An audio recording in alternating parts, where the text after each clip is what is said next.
Hi అండి. Curry చూడటానికి చాలా బావుంది కదా! టేస్ట్ గూడా చాలా బావుంటుంది. నేను చూపించిన వేలో ఈ రెసిపీ అయితే మీరు కూడా తప్పకుండా ట్రై చేసి నాకు కమెంట్ సెక్షన్‌లో కమెంట్ చేయండి. మీకెలా అనిపించింది ఈ రెసిపీ? వెజిటేరియన్స్‌కి ఇదొక మంచి ఆప్షన్. ప్రోటీన్ ఎక్కువుంటుంది గ్రీన్ పీస్‌లో. టేస్ట్ అయితే చాలా బావుంటుంది. ప్రాసెస్ అయితే చూద్దాం ఇప్పుడు మనము. ఆయిల్‌లో కొంచెం జీలకర్ర యాడ్ చేసుకోవాలి and chopped onions and curry leaves add జేసుకోవాలి. కరివేపాకు ఇవన్నీ బాగా ఫ్రై అయిన తర్వాత మనం గ్రీన్ పీస్ యాడ్ చేసుకోవాలి.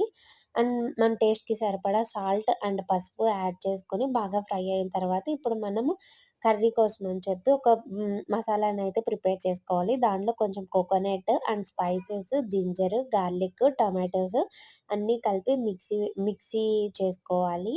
అండ్ ఈ పేస్ట్‌ని మనం కర్రీలో అయితే యాడ్ చేసి అది కుక్ అయిన తర్వాత మిర్చి పౌడర్ యాడ్ చేసుకొని అండ్ లాస్ట్‌లో పుదీనా అండ్ కొత్తిమీరని గూడా యాడ్ చేసి ఒక 5 మినిట్స్ కుక్ అవ్వనివ్వాలి. చాలా సింపుల్ అండ్ చాలా ఈజీ. టేస్ట్ అయితే చాలా బావుంటుంది. తప్పకుండా మీరు కూడా ట్రై చేసి మీకెలా వచ్చిందో నాకు కమెంట్ చేయండి. ఈ ఈ ఈ కర్రీని మనము దేనిలో అయినా తినొచ్చు. చపాతీ, పుల్కా, రోటీ ఆర్ బగారా రైస్, పులావ్ దేనిలో అయినా తినొచ్చు. అంత బావుంటుంది కాంబినేషన్. వెజిటేరియన్స్‌కైతే చాలా మంచి ఆప్షన్. ప్రోటీన్ ఎక్కువుంటుంది కాబట్టి గ్రీన్ పీస్‌లో. వీడియోస్ చాలా మంది చూస్తున్నారు కానీ సబ్స్క్రైబ్ చేసుకోవట్లేదు. Please do subscribe.